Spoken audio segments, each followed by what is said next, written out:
Salam Bapak, Ibu, Saudara-saudara yang dikasihi di dalam Tuhan. Kembali berjumpa dengan saya, Gustav Meruk, dalam Sarapan Rohani Sekolah Tinggi Teologi Paulus, Jakarta. Dalam kesempatan ini, saya akan berbicara tentang janji-janji Tuhan.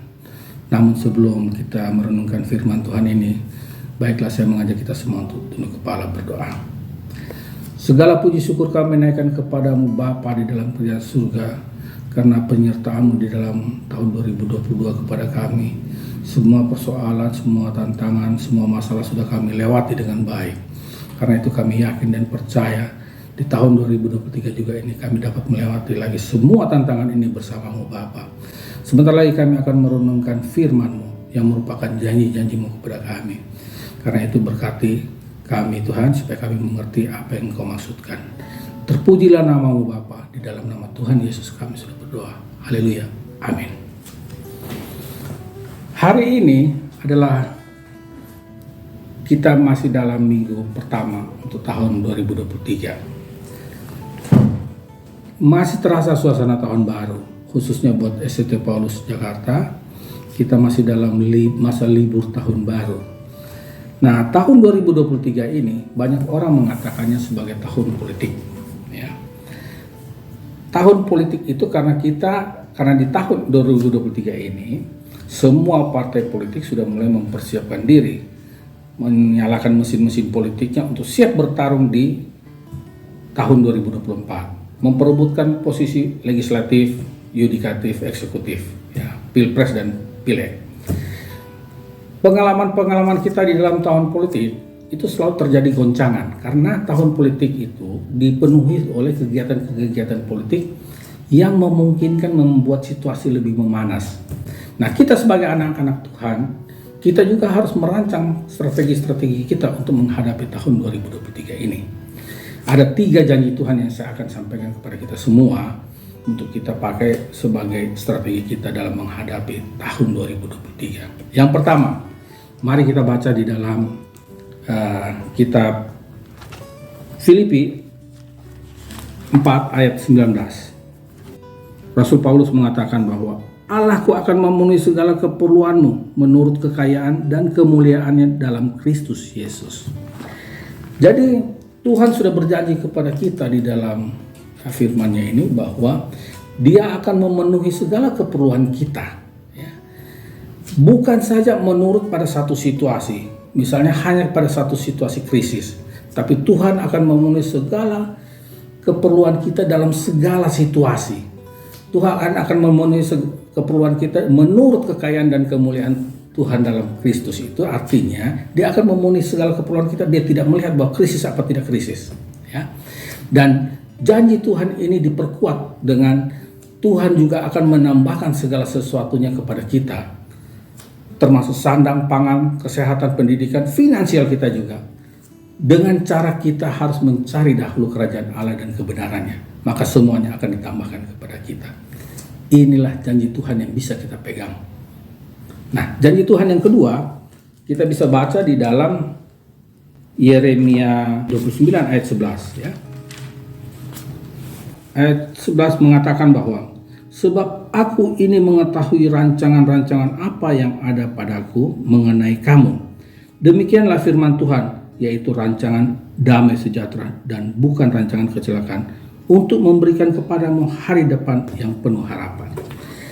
Nah, Tuhan juga sudah berjanji bahwa Dia akan memberikan kepada kita rancangan-rancangan damai sejahtera.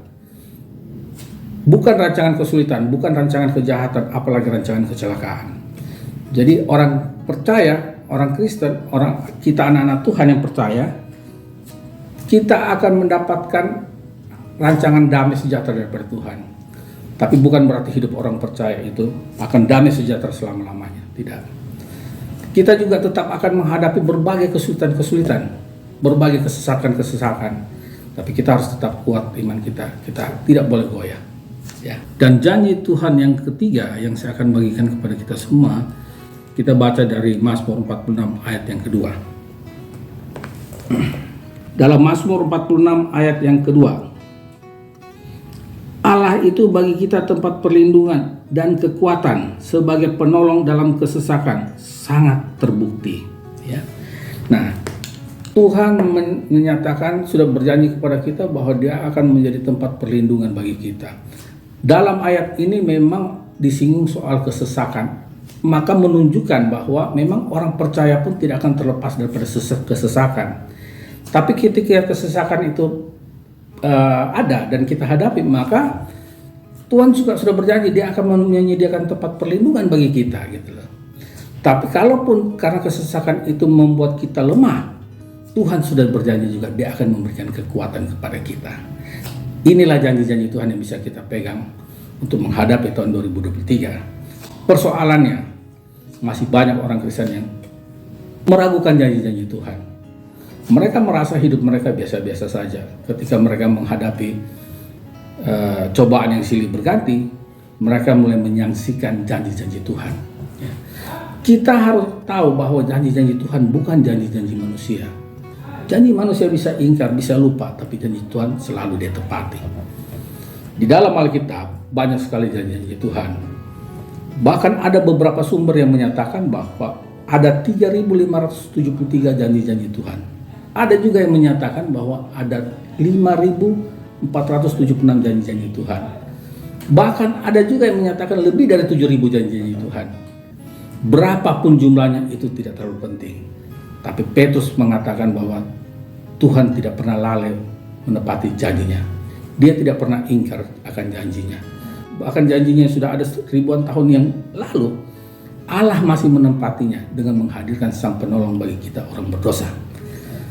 Kalau sudah ribuan janji Tuhan selalu genapi, Dia tidak pernah ingkar, kenapa kita masih harus ragu sama janji Tuhan?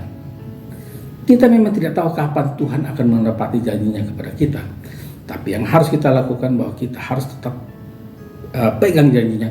Kita harus tetap beriman, apalagi ketika cobaan itu datang bertubi-tubi, kita jangan goyah. Karena iman kita yang akan mengantarkan kita untuk memperoleh janji-janji Tuhan. Seperti Abraham, ketika dia dipanggil Tuhan untuk keluar dari tanah kelahirannya, menuju negeri yang dia tidak tahu sama sekali. Tuhan berjanji kepada dia, Tuhan akan memberkati keturunannya, bahkan memberikan dia tanah perjanjian. Dan Abraham memutuskan tetap berjalan dengan Tuhan. Sekalipun banyak cobaan menghadang dalam hidupnya, dia tidak goyah. Dia tetap beriman kepada Tuhan. Dan karena imannya itulah dia memperoleh semua janji-janji Tuhan. Dan kita juga akan memperoleh janji-janji Tuhan itu, asalkan kita tetap beriman kepada Tuhan. Memasuki tahun 2023 ini, marilah kita tetap berpegang pada janji-janji Tuhan sebagai strategi kita orang percaya menghadapi segala tantangan di tahun politik ini. Tuhan memberkati kita semua. Amin.